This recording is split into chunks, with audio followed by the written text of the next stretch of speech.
दो बड़ी टीमों के बीच एक बार फिर होगा आमना सामना। मुंबई के सामने सनराइजर हैदराबाद का होगा उतरना।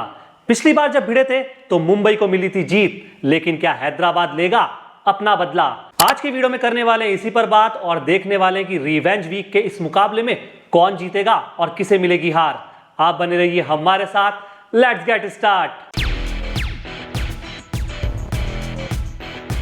नमस्कार दोस्तों, welcome to the world of Ishan की आईपीएल हाइलाइट्स। दो बड़ी टीमें, एक बड़ा मुकाबला, लेकिन प्लेयर्स सबसे बड़े। एक तरफ है पैट कमिंस तो दूसरी ओर है रोहित शर्मा। कमाल का मुकाबला दोनों खिलाड़ियों की टीमों के बीच। ये मुकाबला कौन जीतेगा? आज की वीडियो में हेड टू हेड राइवलरी से लेकर मैच प्रेडिक्शन तक यही समझने की हम करेंगे कोशिश। सबसे पहले शुरुआत करते हैं दोनों टीमों की हेड टू हेड राइवलरी से, जहां पे सनराइजर हैदराबाद और मुंबई इंडियंस के बीच अब तक 24 आईपीएल के मुकाबले हुए। 14 बार मुंबई इंडियंस ने हैदराबाद को हराया, 10 मुकाबले हैदराबाद के खाते में गए। लेकिन पिछले 5 मुकाबले जहां पे मुंबई का डोमिनेशन और 80% जीत मुंबई के खाते में। इस साल इसी सीजन दोनों टीमें एक दूसरे के आमने सामने हुई। वानखेड़े के मैदान पर मुंबई को जीत मिली, लेकिन इस बार मुकाबला कहां है? राजीव गांधी इंटरनेशनल मैदान पर, जो हैदराबाद का गढ़ है। मुकाबला एकदम हार्ड सरफेस पे होने वाला है। रेड सॉइल की शायद पिच हो सकती है, यानी बल्लेबाजों के लिए बहुत मदद मिलने वाली है और खूब सारे रन आप बनते हुए देखेंगे। इस मैदान पर अब तक 81 मुकाबले हुए। ज्यादातर बाद में बल्लेबाजी करने वाली टीमों ने बाजी मारी, लेकिन हैदराबाद का यह मैदान इस सीजन 4 मुकाबले और हैदराबाद इसी सीजन अपने ही घर में 2 बार हारी है। मुंबई इंडियंस और हैदराबाद इस मैदान पर 7 बार आमने सामने हो चुके हैं, लेकिन मुंबई ने इसी मैदान पर हैदराबाद को 4 बार हराया। मैचअप बहुत कमाल के हैं, जहां पे तेज गेंदबाजों के सामने जब रोहित शर्मा आएंगे तो कैसे लगेंगे। अरे पैट कमिंस ने तो रोहित शर्मा को 5 बार आउट किया और 2024 से लेकर अब तक 3 बार पवेलियन की राह दिखाई। मोहम्मद शमी के आंकड़े भी रोहित शर्मा के खिलाफ बहुत अच्छे हैं, लेकिन पिछली बार तो रोहित शर्मा ने शमी की पिटाई की। हर्षल पटेल 1 बार आउट कर चुके हैं, यानी रोहित शर्मा को एसआरएच की पेस अटैक से बच के रहना होगा। ऐसी बात नहीं है सिर्फ रोहित शर्मा, ईशान किशन और ट्रेंट बोल्ट का मुकाबला भी दिलचस्प होगा। अभिषेक शर्मा के सामने जब जसप्रीत बुमराह गेंदबाजी करने आएंगे तो ये भी कमाल की राइवलरी देखने को मिलेगी। ट्रेविस हेड बनाम विल जैक्स, स्पिनर्स के सामने फंसते हैं यार ट्रेविस हेड। हार्दिक पांड्या और हर्षल पटेल का मुकाबला भी दिलचस्प होगा और ऐसे में हमारे Surya Kumar Yadav mister 360 degree player Pat Cummins के सामने आएंगे तो क्या बल्ला चला पाएंगे? राइवलरी मजेदार है क्योंकि रिवेंज वीक में मजेदार खिलाड़ी एक दूसरे के आमने सामने। बट सबसे पहले मुंबई इंडियंस की बात और इनकी सबसे बड़ी स्ट्रेंथ, जहां पे बैटिंग यूनिट कोर बहुत मजबूत है। रोहित शर्मा पिछले मुकाबले में फॉर्म में आने के संकेत दे चुके हैं। रॉयल रिकल्टन रन बना रहे हैं और सदीवी शुरुआत देना जानते हैं। सूर्य कुमार यादव मुंबई इंडियंस के लिए ऐसे बल्लेबाज जो सबसे ज्यादा रन अभी तक बना चुके हैं। तिलक वर्मा मध्य क्रम में आते हैं, बहुत अच्छे लगते हैं, लेकिन नमन धीर भी है, गंभीर भी है और मुंबई के लिए रन बनाने वाले भी हैं। हार्दिक पांड्या फिनिशिंग टचेस देंगे और विल जैक्स भी अंतिम ओवरों में आके तेजी से रन बनाने की जिम्मेदारी संभालेंगे। कुल मिला के बैटिंग यूनिट बहुत स्ट्रांग है। सबसे पहले रोहित शर्मा से शुरू करते हैं, जिन्होंने पिछले मुकाबले में आने का संकेत दिया। क्या?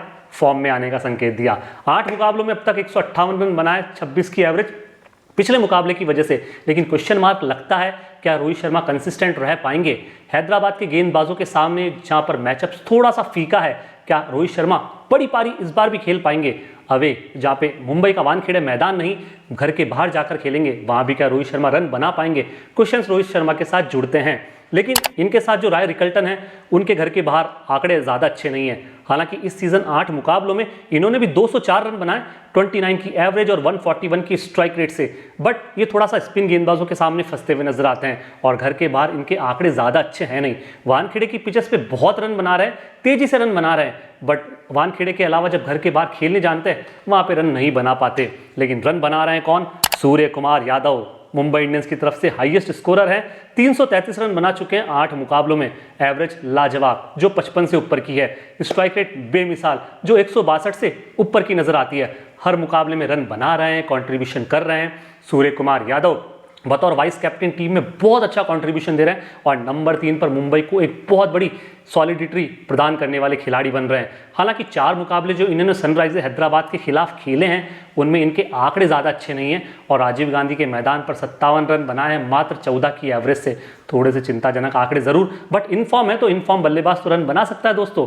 ऐसे में मुंबई की एक और स्ट्रेंथ निकल कर आती है कि बल्लेबाजी में गहराई है। नंबर 8 तक बैटिंग करने वाले खिलाड़ी यहाँ पर है और ऐसे खिलाड़ी हैं जो अकेले अपने दम पर मैच को पलटने का मादा रखते हैं। सबके सब मैच विनर जो हैं यार दोस्तों।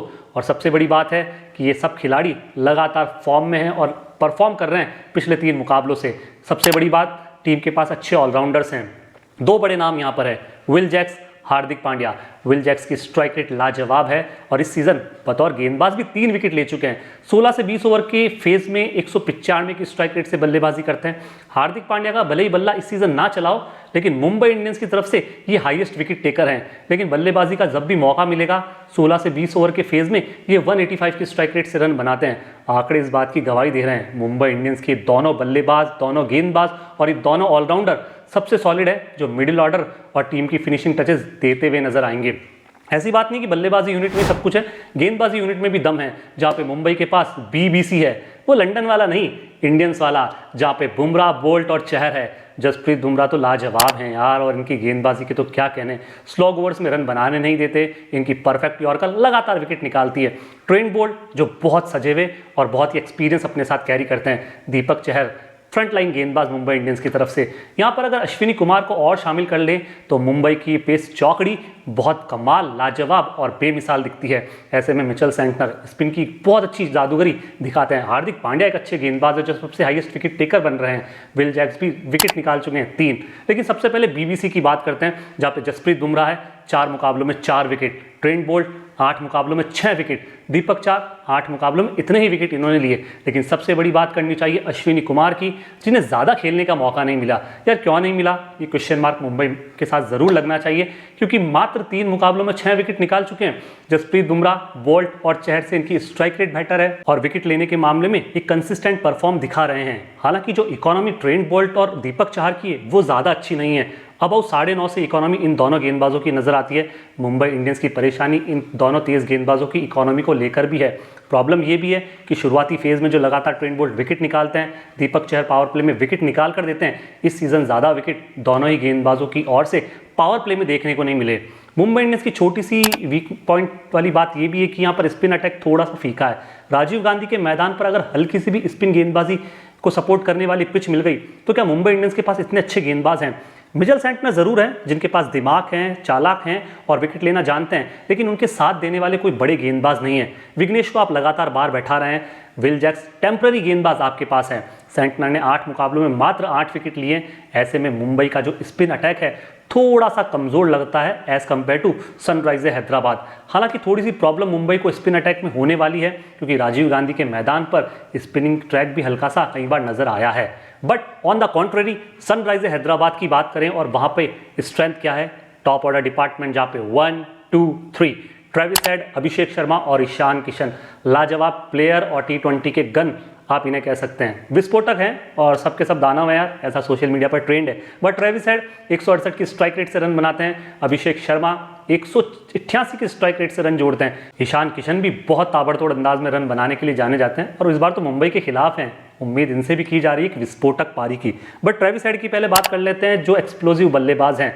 8 मुकाबलों में मात्र 242 रन है, पिछले सीजन के कंपैरिजन में बहुत कम है।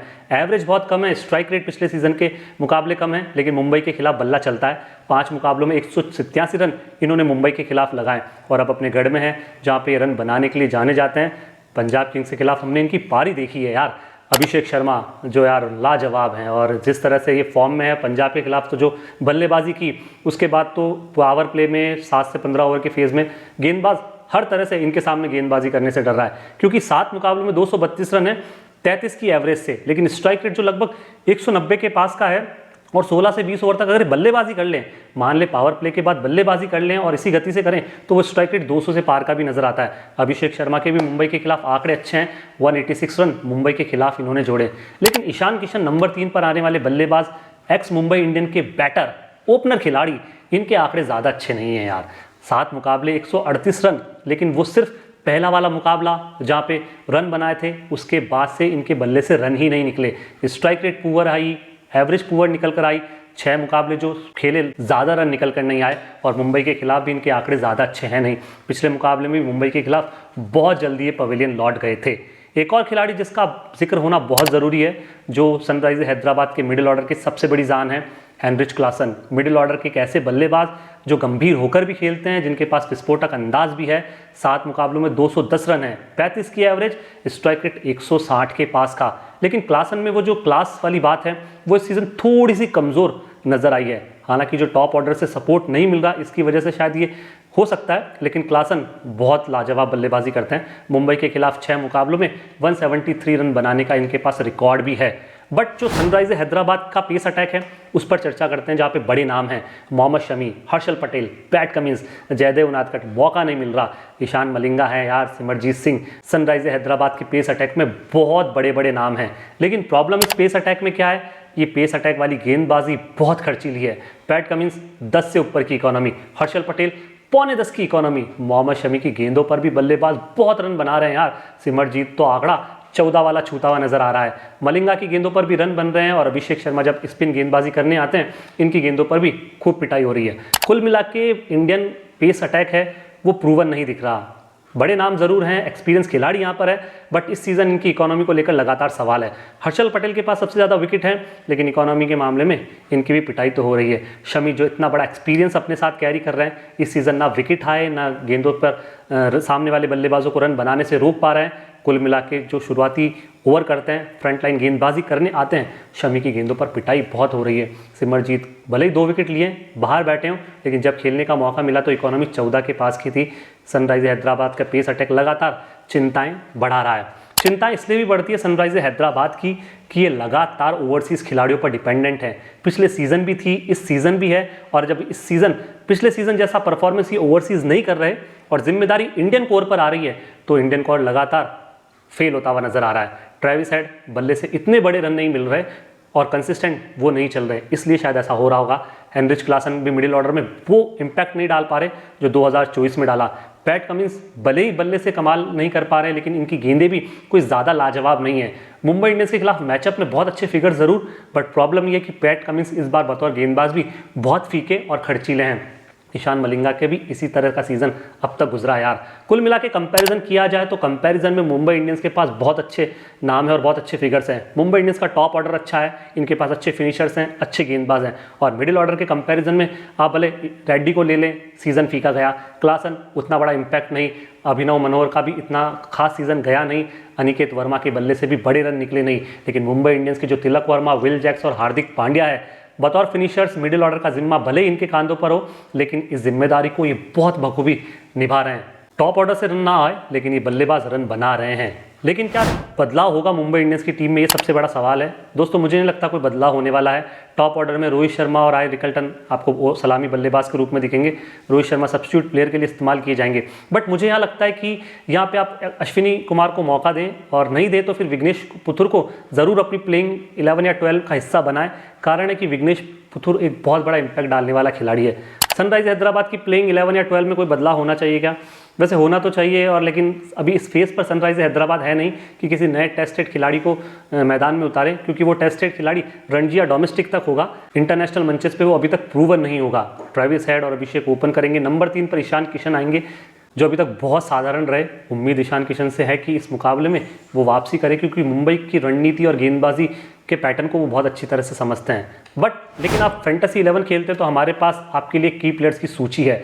मुंबई की तरफ से आप रोहित शर्मा को रखिए, फॉर्म में रन बना रहे हैं। सूर्य कुमार यादव रखिए, बिल्कुल रखिए, क्योंकि रन बनाने वाला ये भी खिलाड़ी है। हार्दिक पांड्या को ज़रूर अपनी टीम में रखिएगा, क्योंकि ये खिलाड़ी बल्ले से, गेंद से, दोनों से पॉइंट्स कमा कर देगा। विल जैक्स को आप अपनी टीम में रखिएगा यार दोस्तों। ट्रेंट बोल्ट को रखिएगा, जसप्रीत बुमराह को ज़रूर अपनी टीम में रखिएगा। ट्रेविस हेड को हैदराबाद की तरफ से लीजिएगा, रन बनाने वाले प्लेयर हैं। अभिषेक शर्मा को लीजिए, Heinrich Klaasen, Pat Cummins, Harshal Patel, Rahul Chahar, अगर मौका मिले तो इन्हें ज़रूर लीजिएगा।